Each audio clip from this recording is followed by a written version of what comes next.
Bueno gente, otro video. Ya se acabó la universidad, así que ahora voy a tener algo más de tiempo. Y el video de Gunbuster pues le fue algo mal, ¿no? Creo que ese video prácticamente nació maldito, ¿no? Incluso con todos los problemas que le dio a mi computadora. Pero bueno, es un tropiezo, ¿no? Así que vamos al video que toca hoy. Así que, hola compañeros amantes del anime viejito y no tan viejito, bienvenidos otra vez a las grabaciones del coleccionista, el canal donde nos gusta coleccionar animaciones interesantes. Y hoy toca hablar de un anime bastante experimental, ¿no? Uno bastante artístico, gracias al compañero Sarenstral, que intenté buscar el comentario pero no lo encontré. Pero que sepas que este video es gracias a ti y un saludo. Le Portrait de Petite Cosette es una serie de 3 ovas originales del 2004 dirigidas por Akiyuki Shimbo, el mismo que dirigió Madoka Mágica en 2011. Y la verdad se nota muchísimo que los dos animes son del mismo director. Llegado a cierto punto, los dos tienen un estilo visual bastante simbólico y tirando a lo surreal, compartiendo el enfoque atmosférico que tiene Shimbo al momento de hacer sus trabajos. Y eso en Le Portrait de Petite Cosette resalta muchísimo, porque Shimbo se involucró en absolutamente todo el proceso. Se podría decir que Cosette es su estilo puro. Estamos hablando de un anime muy experimental, que no teme hacer las cosas a su manera y que hasta cierto punto fue improvisado, pero que al final salió algo que simplemente es único. Un anime con una atmósfera abrasadora que envuelve desde el minuto 1, pero que puede no gustarles a algunas personas por ser algo muy fuera de lo común, y por su forma de contarnos la historia siendo algo más críptica y simbólica. Aparte del anime salió una adaptación a manga que cambia varias cosas, es prácticamente una historia diferente, pero voy a hablar de eso en la parte del bonus. Otra cosa que potencia la atmósfera de este anime es la música. La banda sonora la compuso Yuki Kajiura, la misma que compuso la música de Madoka Mágica, y al igual que con Shimbo, se nota que ambos trabajos son de la misma persona, cargados de una sensación melancólica y un aura fantasmal que potencia aún más la atmósfera del anime.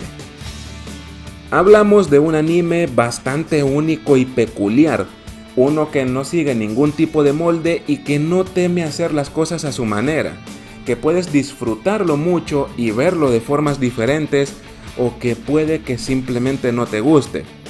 Así que no demos más rodeos. Hablemos de un anime, hablemos de Le Portrait de Petite Cosette.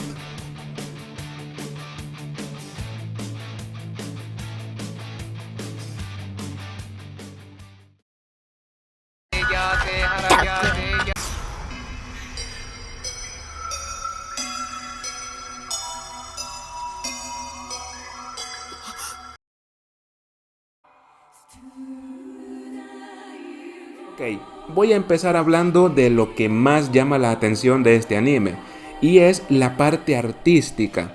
Estoy hablando de la imagen y la música. Y ya sabes, el contador en pantalla avisa de algún spoiler. Seguimos la historia de Kurahashi, un chico que trabaja en una tienda de antigüedades mientras estudia arte en la universidad, y trabaja solo mientras que su tío, el dueño de la tienda, viaja por toda Europa comprando piezas para enviárselas a la tienda. Un día recibe una extraña copa de cristal de colores que lo acaba obsesionando, porque en ella ve el reflejo de una joven rubia llamada Cosette. En la tienda suele recibir la visita de Mataki, una amiga que aparentemente tiene cierto interés por él, y además de ella están Senshini, una especie de chica exorcista, Michiru, una adivina de cartas de tarot, y una doctora llamada Hatsumi. Kurahashi se obsesiona tanto con la chica en la copa que empieza a comprobar si de verdad es el único que puede verla o si puede captarla en video, hasta que al fin la chica se manifiesta frente a él, haciéndolo beber sangre de la copa y sellando un pacto con ella, en el que tendrá que sufrir un inmenso dolor a cambio de liberar las maldiciones de los objetos de Cosette. A grandes rasgos, la historia es eso, el martirio de Kurahashi a manos de Cosette para liberar sus maldiciones. Es una historia simple, pero que está cargada de mucho simbolismo, y eso tiene sus cosas buenas y sus cosas malas. Yo ahora voy a empezar hablando del arte de este anime, que si tuviera que definirlo rápido, diría que es abrumador y atmosférico. Quizás ya te hayas fijado que este anime tiene cortes muy rápidos, que pasa de una imagen a otra, y eso ocurre sobre todo al inicio. Conforme el anime avanza, el frenesí de cortes disminuye un poco. Al comienzo es literalmente un bombardeo de imágenes y diálogos, al punto que se hace abrumador. Y no lo digo como algo malo, al contrario, me parece un buen movimiento del anime, pero uno que es arriesgado. Por un lado, nos mete en la piel de Kurahashi al darnos tanta información de golpe sin decirnos qué está pasando en realidad. En cierta forma nos mete en la piel del prota, con todo lo sucedido en su vida sin saber realmente qué ocurre, hasta llegar al momento de sus martirios en los que solo se pregunta por qué es él quien tiene que pagar. Es un torrente de sucesos que no puede procesar ni entender del todo, y lo mismo ocurre con la cantidad de imágenes y diálogos que nos lanza al inicio. Casi no da tiempo de procesar lo que nos muestra y acaba siendo agobiante, pero es un agobio que luego genera interés por saber qué está ocurriendo en realidad.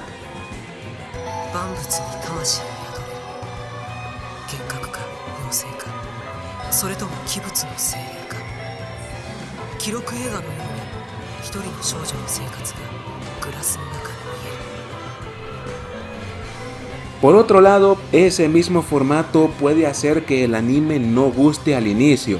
Bombardear de tanta información sin contexto y sin entender qué te están mostrando puede hacer que a algunas personas el anime simplemente les aburra o se les haga muy pesado.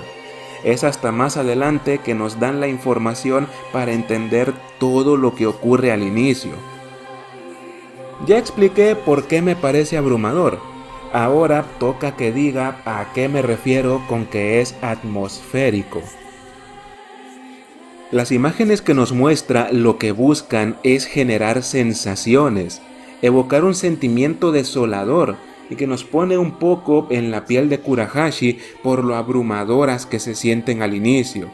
Pero aparte de eso, por sí solas logran transmitir una sensación de soledad y melancolía, llegando en ocasiones a ser incluso un poco aterradoras. Y ese juego entre una sensación de tristeza y anhelo y una de terror hace que el anime sea de verdad interesante de ver. Y aunque la historia es bastante simple, todo el espectáculo visual la hace atrapante y logra meternos en el mundo de Kurahashi y Cosette.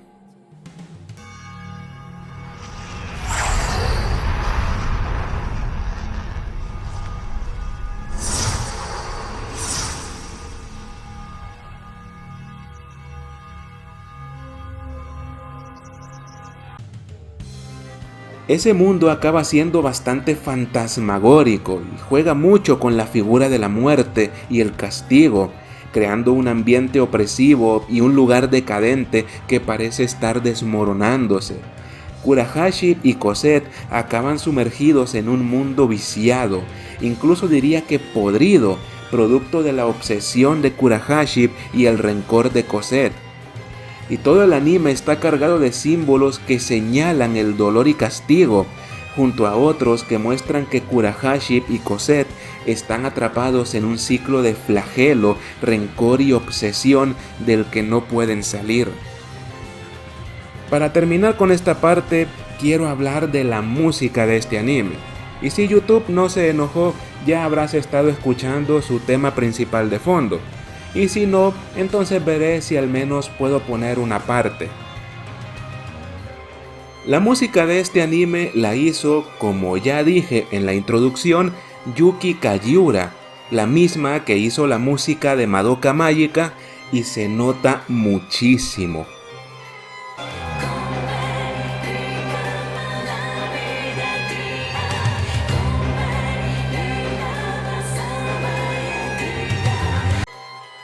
Todo el soundtrack canta enigma, melancolía y tragedia. Acompaña de forma perfecta a los planos y el ritmo del anime, resaltando y potenciando aún más el aura fantasmagórica que el anime tiene. Y eso, junto a los cánticos que se escuchan en algunas escenas, hace que la atmósfera se vuelva tan potente que uno no pueda evitar sumergirse cada vez más en ella. Solo por su parte artística, este anime ya merece completamente la pena.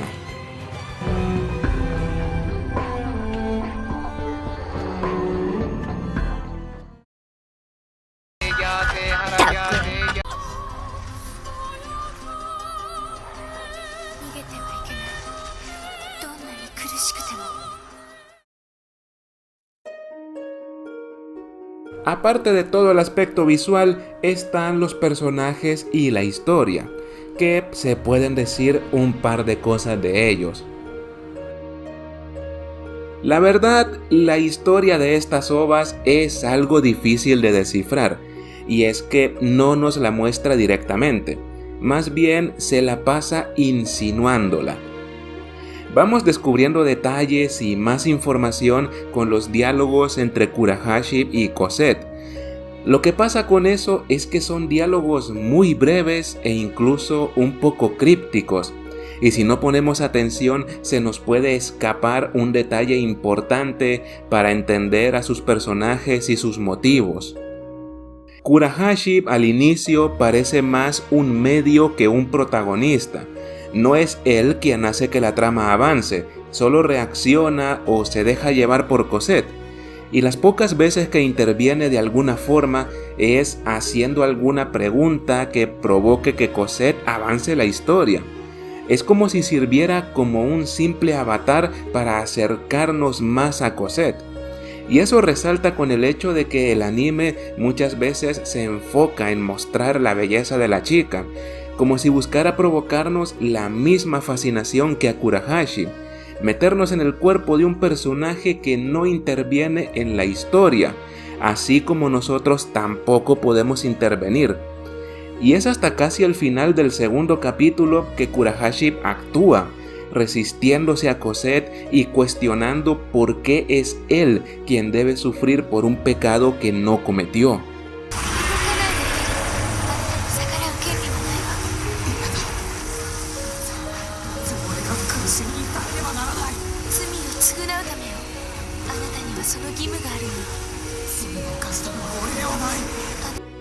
Ahora, si hablamos de Cosette, diría que durante casi todo el anime, ella es la verdadera protagonista. La historia gira en torno a ella y descubrir su relación con Marcello, para al final liberarla del rencor que la ha mantenido atrapada por más de 200 años. Cosette es una especie de alma vengativa que desquita su rencor con Kurahashi, usando la excusa de que con su dolor expiará los pecados de Marcello. Usa al chico como un saco de boxeo para descargar su rencor.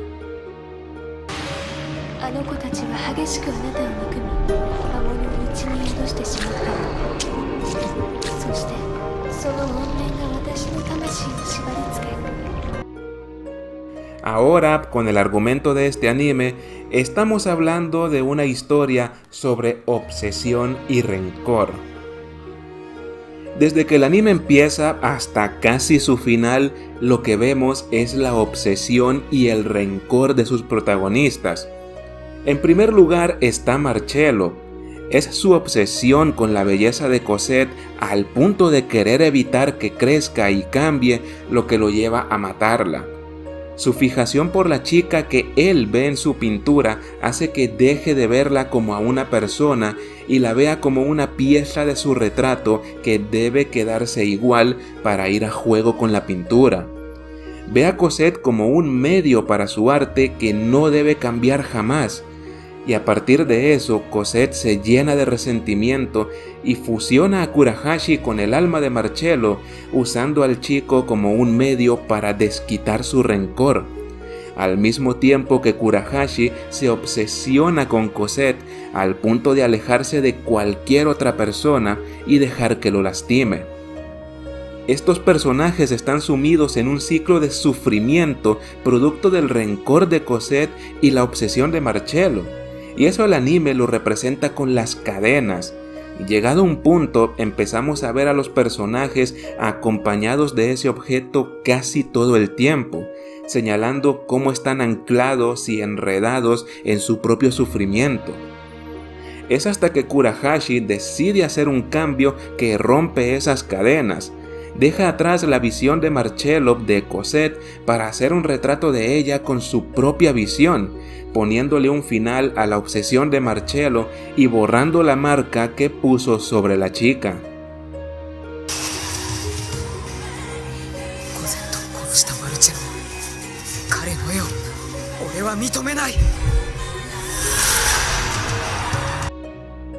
Cuando Kurahashi retrata a Cosette con su propio estilo y su visión, ve a Cosette como a una persona y no un instrumento de su arte. Y que las pinturas de Marcello se quemen en ese proceso muestra cómo su marca se borra, dejando solo la huella de Kurahashi. Para terminar con esta parte, quiero hablar de los otros personajes de este anime. El grupo de chicas amigas de Kurahashi son más personajes de fondo. Están ahí y tienen alguna participación de vez en cuando, pero no influyen directamente en la historia. Funcionan como una forma de mostrar el aislamiento de Kurahashi, cómo a pesar de que ellas lo buscan y se preocupan, él simplemente se aleja. Son personajes que están para resaltar el nivel de obsesión que Kurahashi tiene al inicio, pero también están para mostrar que nadie más puede ayudar al chico, que solo él puede romper el ciclo que los mantiene atados a él y a Cosette. Si tuviera que sacarle un defecto al anime sería ese. Los únicos personajes que de verdad importan son Kurahashi y Cosette. Los demás solo cumplen un papel puntual y no aportan a la historia. Y al final el anime acaba olvidándose de ellos y quedan como un mero adorno para unas pocas escenas. Y aún con eso, Le Portrait de Petite Cosette es un muy buen anime que se puede ver en una tarde y se disfruta mucho.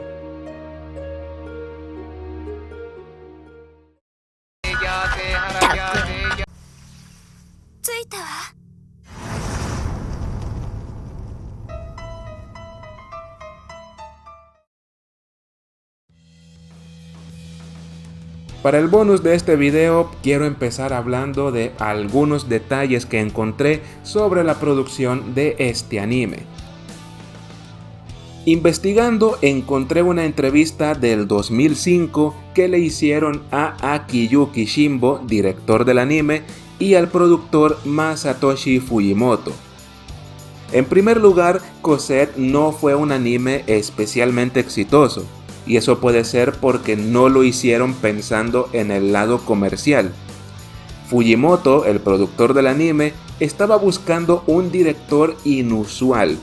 En sus palabras, estaba buscando al próximo autor prometedor. Entonces vio Evangelion y se dio cuenta de la clase de autores que podía haber en el negocio del anime. Y según él, se puso a buscar al siguiente Hideaki Anno. Y viendo diferentes animes, se topó con algunos trabajos como director de Akiyuki Shimbo que le parecieron interesantes, como Metal Fighter Miku y Starship Girl Yamamoto Yoko. Cuando por fin se conocieron, al inicio planearon hacer un remake de Devilman o al menos algo dentro de esa línea, pero no ocurrió. Lo que sí ocurrió eventualmente fue el anime de Cosette, pero antes de eso, Shimbo trabajó en Soul Taker, un anime del 2001 cuyo estilo visual inspiró al de Cosette. Además, Soul Taker sirvió para decidir que Cosette tendría una historia más simple.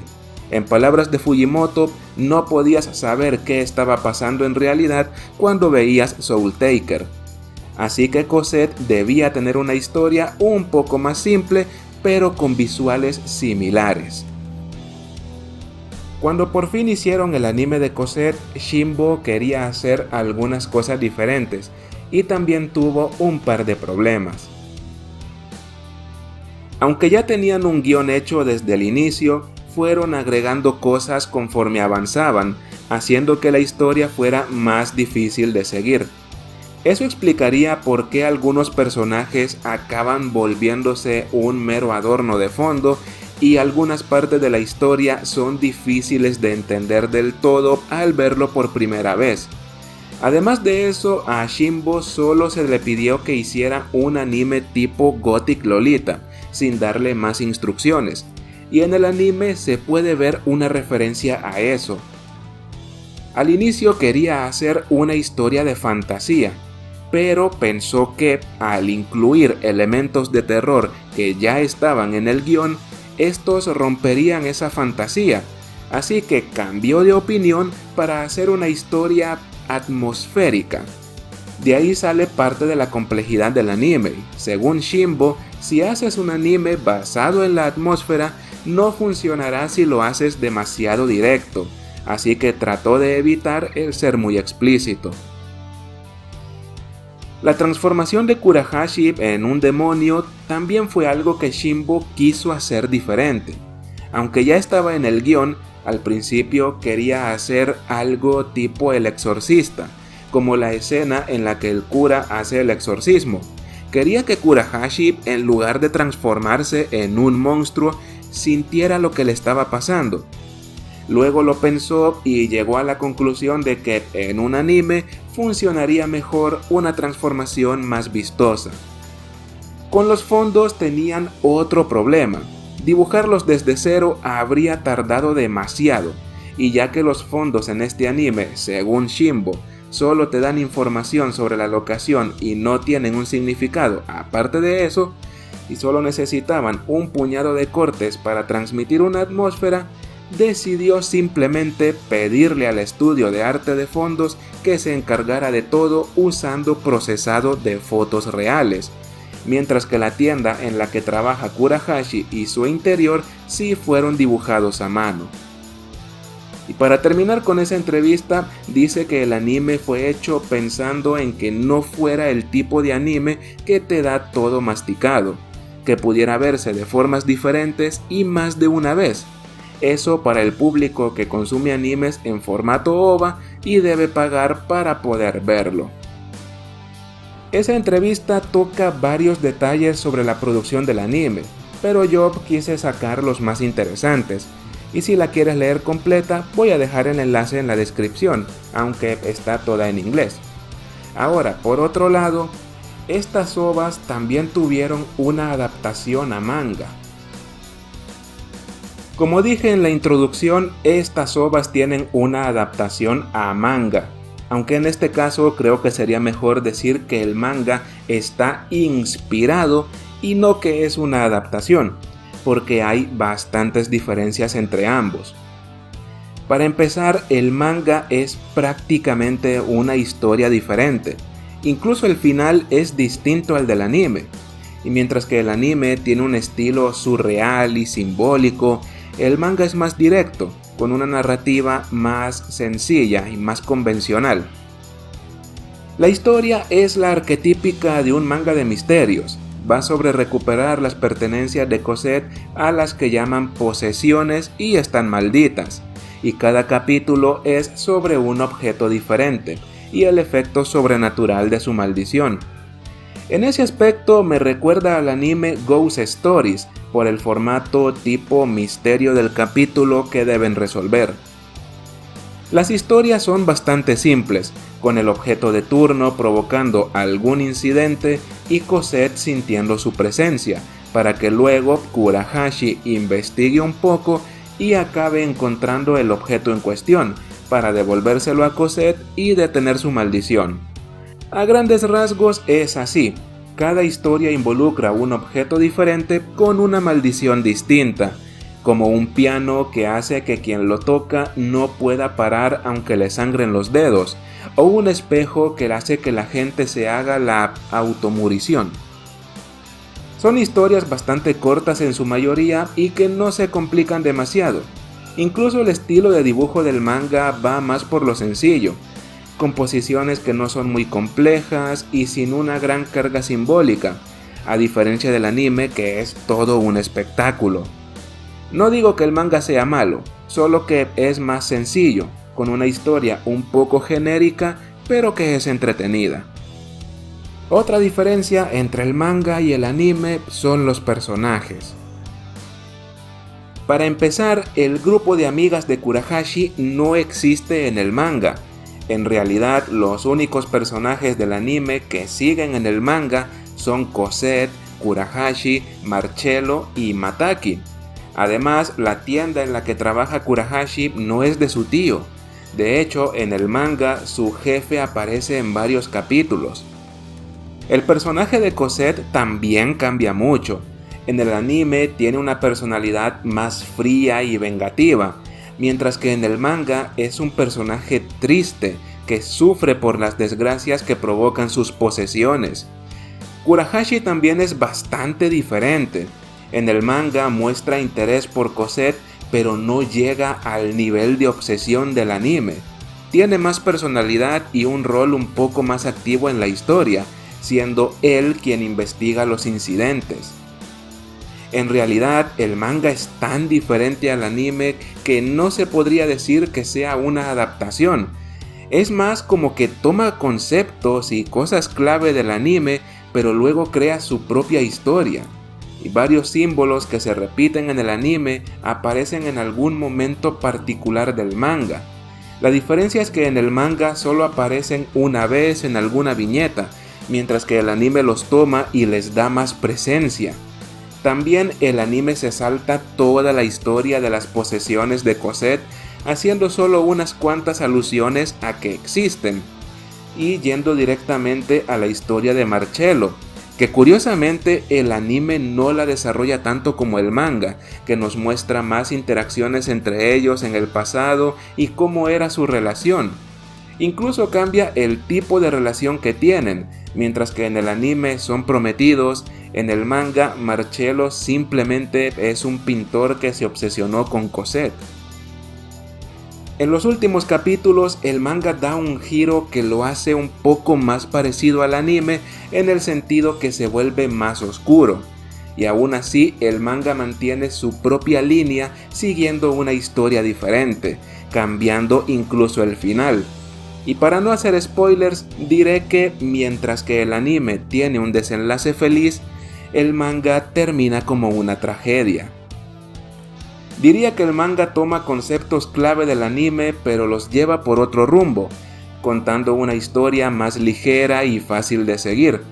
Obviamente no es tan único como el anime, pero eso no significa que sea malo. Es como una versión más comercial del anime. Podría decir más cosas del manga, pero quedaría demasiado largo, y creo que ya dije lo más importante.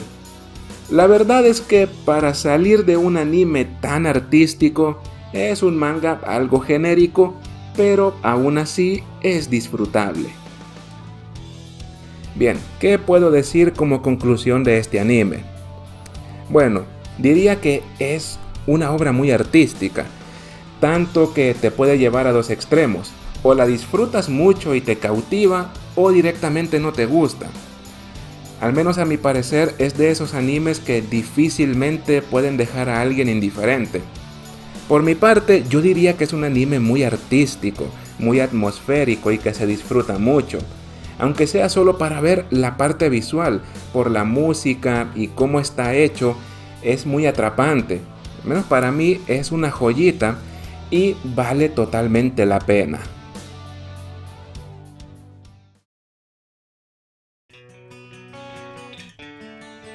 Bueno compañeros, hemos llegado al final del video, así que solo me queda decir lo mismo de siempre.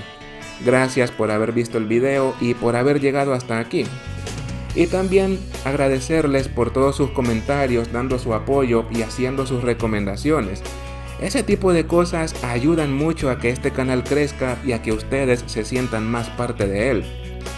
Así que solo me queda decir que pueden sentirse libres de dejar algún comentario diciendo qué les pareció el video, si ya conocían este anime, ya lo han visto o lo piensan ver, y si quieren dejar una recomendación de algún anime que crean que podemos agregar a esta colección y hacerla crecer un poco más.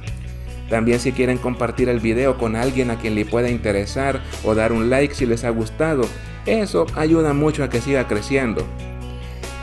Así que, finalmente, por mi parte, solo me queda decir gracias y que nos vemos en el siguiente video. Adiós.